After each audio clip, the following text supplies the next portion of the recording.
एक महिला ने अचानक डर के मारे देखा कि उसकी माँ पागल होकर बड़ा गड्ढा खोद रही हैं। फिर मुंह से कहती हैं, बहुत ठंडा है, ठंडा है। फिर उसने पारिवारिक फोटो को जमीन के नीचे दबोच दिया। कोई हुआ पूरी तरह से दंग रह गई, लेकिन जैसे ही उसकी प्रतिक्रिया होने का समय नहीं मिला, उसकी माँ ने फिर से ठंडी और डरावनी चेहरे का इजहार किया। लेकिन बेटी के रूप में कोई हुआ ने अपनी माँ को दिल से सांत्वना दी और उन्हें जल्दी घर वापस जाने के लिए कहा। लेकिन उम्मीद नहीं थी कि माँ को घर लाने के बाद उसकी बेटी गायब हो गई। यह सब आखिर कैसे हुआ? वास्तव में अभी अभी कोई हुआ और उसकी बेटी शियाओ मेई माँ के घर आई, लेकिन उन्हें पता चला कि माँ गायब हो गई हैं। घर में उनका कोई निशान नहीं था।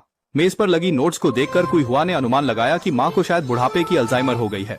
उसी रात कोई हुआ तुरंत पुलिस स्टेशन जाकर रिपोर्ट करने लगी, लेकिन शियाओ मेई ने घर पर कुछ डरावना देखा।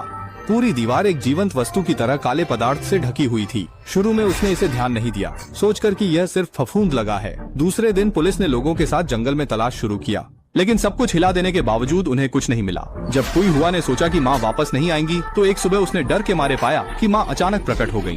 कोई हुआ को यह अजीब इसलिए लगा कि माँ इतने दिनों से गायब रहते हुए जीवित रहना कैसे संभव था।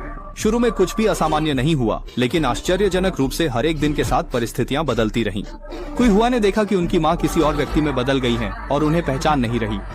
फिर उन्होंने बिस्तर के नीचे आवाजें सुनी और जल्दी जाकर जांची, लेकिन अंधेरा था और वे सिर्फ एक काला गोला देख सकी। जैसे ही कोई हुआ बिजली की लाइट ढूंढने गई, उनकी माँ ने अचानक सिर मारा और बाहर निकाल दिया। इससे भी डरावना था कि उसी दिन शियाओ मेई स्नान करते समय दरवाजे के बाहर कोई उन्हें निगरानी कर रहा था। छोटी मी इतना डर गई थी कि सांस नहीं ले पाई। सौभाग्य से वह चीज चली गई। अगले दिन छोटी बहन ने दादी पर कड़ी निगरानी रखी। उसी दिन मी को पता चला कि घर में एक गुप्त कमरा है और वह चुपके से अंदर घुसी, लेकिन उसने पाया कि चारों ओर काले रंग की चीजें थीं। हिम्मत करके और अंदर चला गया, लेकिन रास्ता नहीं मिला। इसी समय सुई अपनी माँ के लिए खाना तैयार कर रही थी। माँ ने अचानक ध्यान दिया, तुरंत मुड़कर जमीन पर पेशाब किया। सुई हुआ ने उसे नहलाया, लेकिन मुड़कर देखा तो उसे पता चला माँ ने पेशाब स्थान पर काले पानी के थोपे छोड़ दिए, जिससे तुरंत एहसास हुआ कुछ गलत है। माँ शायद तुरंत बदल रही थी, जबकि छोटी मी गुप्त कमरे में फंसी और बाहर का रास्ता नहीं पा रही थी।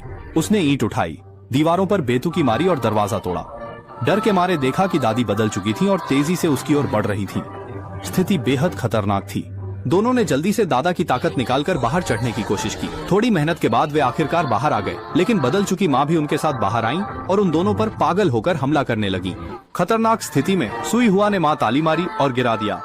पता चला सामने माँ फफूंद द्वारा नियंत्रित थी। फिर भी सुई हुआ माँ से प्यार करती रही और अंत में बिस्तर पर स्थिर कर दिया।